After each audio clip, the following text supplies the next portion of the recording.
मैं घूमता हूं तो मैं समझता हूं कि असल लड़ाई क्या है। हम बाबा साहब अम्बेडकर के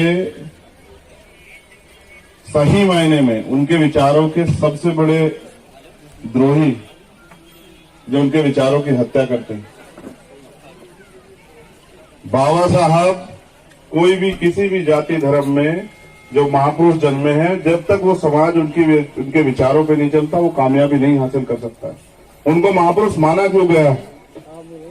इसलिए माना गया क्योंकि उन्होंने जो कर्म किए, उनके जो विचार थे वो सर्वश्रेष्ठ थे, उनसे समाज के रास्ते खुल रहे तरक्की के।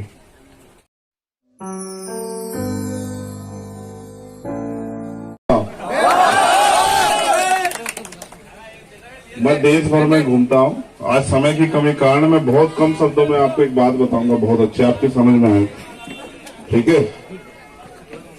जब मैं देश भर में घूमता हूँ तो मैं समझता हूँ कि असल लड़ाई क्या है। हम बाबा साहब अम्बेडकर के सही मायने में उनके विचारों के सबसे बड़े द्रोही जो उनके विचारों की हत्या करते हैं। बाबा साहब, चलो छोड़ो बाबा साहब को, कोई भी किसी भी जाति धर्म में जो महापुरुष जन्मे हैं, जब तक वो समाज उनके विचारों पे नहीं चलता वो कामयाबी नहीं हासिल कर सकता। उनको महापुरुष माना क्यों गया? इसलिए माना गया क्योंकि उन्होंने जो कर्म किए, उनके जो विचार थे वो सर्वश्रेष्ठ थे, उनसे समाज के रास्ते खुल रहे तरक्की के। बाबा साहब ने कहा, मैं मूर्तियों में नहीं, मैं किताबों में हूं। गौर करके सुनना, आपके काम आएगा। मुझे पूजने के लिए मुझे पढ़ने की जरूरत है। मुझे कहने में बड़ा तकलीफ होगी इस आज की उपस्थिति में, जहां हमारी बहनें भी हैं, बच्चियां भी हैं, माओ भी हैं, बुजुर्ग भी हैं, नौजवान भी हैं, बच्चे भी हैं। 10% लोगों ने संविधान उठा के नहीं देखा होगा कि फर्स्ट पेज पे क्या लिखा हुआ। कितने लोग यहाँ बैठे? चैलेंज से कह रहा हूं, रजिस्टर उठा लो और चेक करवा लो। आप ये भी नहीं जानते कि जिस संविधान की वजह से आप डरे हुए हो कि अगर वो संविधान नहीं रहा तो हम पे क्या बचेगा। उस संविधान का एक पेज नहीं पढ़ा हमारे लोगों ने, जो किसान हैं, कमेरे हैं, कमजोर हैं, वंचित हैं। एक सिंगल, आप जितने लोग बैठे अपने मन से पूछो, क्या आप अपने मौलिक अधिकारों को जानते हो? क्या क्या है? क्या आज का पढ़ा लिखा ग्रेजुएट, पोस्ट ग्रेजुएट नौजवान अपने कर्तव्य जानता है कि मौलिक कर्तव्य क्या है? जब आप जानते ही कुछ नहीं तो फिर लड़ोगे, फिर रास्ता क्या आप पे? आपका रास्ता तरक्की का जाएगा यहां से, और आप जाओगे यहां से तो क्या होगा? तरक्की तक पहुंच जाओगे और ये सोचते रहोगे तरक्की हो नहीं रही। पहले अपने महापुरुषों के विचारों को मानो तो सही। उन्होंने हमें ये कहा पहली लाइन से कि शिक्षा शेरनी का वो दूध है जो पिएगा वो दहाड़ेगा। ये तीनों भाई ज्यादा जानते हो जो वहां से बने। आओ घर को, आप तीनों जरा आओ, जल्दी आओ, आ जाओ, ये समाज का मार्गदर्शन करेंगे। आओ जल्दी आओ, तब तक तुम मेरी बात पर गौर करो। उन्होंने हमें शिक्षित होने के लिए कहा, और शिक्षा कैसी? आ जाओ, आ जाओ, आ जाओ, आ जाओ, आ जाओ, आ जाओ, दोनों भाई और आ जाओ।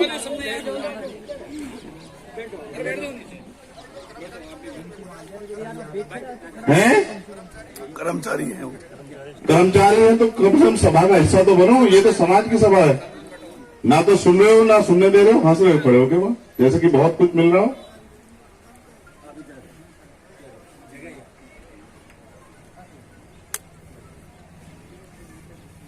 पढ़े लिखे लोगों की जिम्मेदारी बढ़ती है कि समाज का हाथ पकड़े। ये जो अधिकार मिले हैं, जो अवसर मिले हैं, ये हिस्सेदारी है जो इस समाज को मिली। हक वंचित समाज को बाबा साहब अम्बेडकर ने संविधान में दी। इस हिस्सेदारी की वजह से आपको अवसर मिले हैं। जब आप कर्मचारी, नौकर और आगे बढ़ने का काम आपको हुआ है, आपकी जिम्मेदारी बैठती है कि समाज का हाथ पकड़ो, समाज को आगे बढ़ाओ। तो जब तक हम उस शिक्षा का फायदा अपने समाज को नहीं देते, अपनी उनकी तरक्की के रास्ते नहीं खोलते, हमारी शिक्षा कोई फायदा नहीं। मैं बहुत सारे लोगों को तो जानता हूं जो कामयाब हो गए और अपने परिवार तक सीमित, और अगर कमा भी रहे तो इसलिए कि उनके बच्चे कामयाब हो जाएं। लेकिन उनको ये नहीं पता जब संविधान रहेगा तो जाति के आधार पर जो गैर बराबरी है, आपके बच्चों को कोई नहीं घुसने देगा यूनिवर्सिटियों में, कॉलेजों में, स्कूलों में, कोई नहीं घुसने देगा आप लोगों को। जिस दिन ये संविधान चला गया ना, जिसकी वजह से आज अच्छे अच्छे कपड़े पहन के घूम रहे हो, आपको कोई बैठना भी नहीं देगा कमजोर वर्ग के लोगों। आज अगर महिलाएं डॉक्टर, इंजीनियर, IAS IPS बन रही हैं, पढ़ लिख रही हैं, तो ये बाबा साहब अम्बेडकर के संविधान की देन। इसलिए आपको कह रहा हूं, ना तो मूर्ति में उलझो, ना खुद को उलझाओ। अपने महापुरुषों के विचार पे चलो, उनके चित्र को मत पकड़ो, उनके चरित्र को पकड़ो कि उन्होंने अपनी पूरी जिंदगी में किया क्या है। क्या वो अपने लिए जिए, समाज के लिए जिए? उन्होंने अपने 4-4 बच्चे कुर्बान किए। तुम उंगली कटवा के देखो कि तुम्हें पता लग जाएगा, तुम्हारी हंसी अगर गायब ना हो जाए सारी, एक उंगली कटवा के देखो समाज के लिए।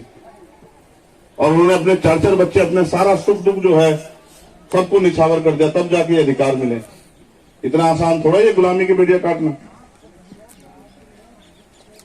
तो मैं तो आपको समझा सकता हूं, नहीं समझोगे, कल कम से कम मुझे नहीं कह पाओगे कि भाई हमें किसने रास्ता नहीं दिखाया। मैं तो आज इस गांव के माध्यम से, किशनपुरा है ना, अपने किशनपुरा के साथियों को और आसपास के भाइयों को, और जो 3 सम्मानित भाई वहां खड़े जिनको मैंने बुलाया, उन सबको ये कह रहा हूं, आज समय है समझदार दिखा के समाज को जागरूक करने का। जो हालात है देश में, अब नौकरियां नहीं है कहीं, क्योंकि अब तो सारे सरकारी डिपार्टमेंट प्राइवेट होते जा रहे हैं। अब तो ठेकेदारी पे लेटर एंट्री से भर रहे हैं। आने वाले समय में 5 साल बाद नौकरी नहीं मिलेगी आपके बच्चों को। इसलिए आपको कह रहा हूं कि होशियार हो जाओ।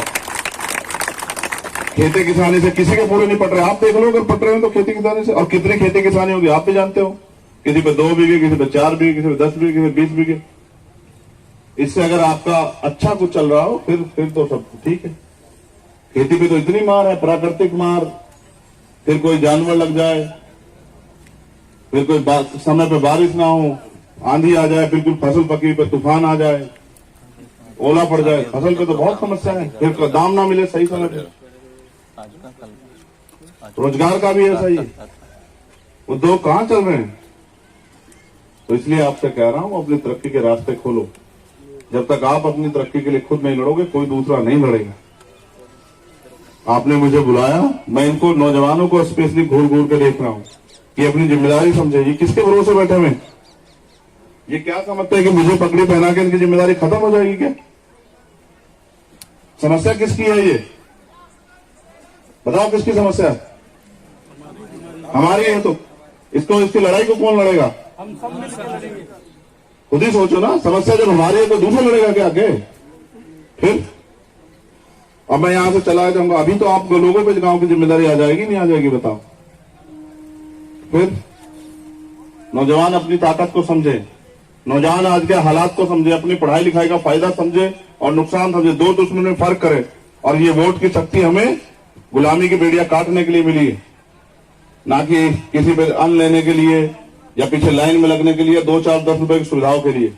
इससे चाहे तो हम बहुत ताकतवर को जमीन पर बिठा दें और बहुत कमजोर व्यक्ति को, आपके बीच के व्यक्ति को बहुत ताकतवर स्थान पर बिठा दें।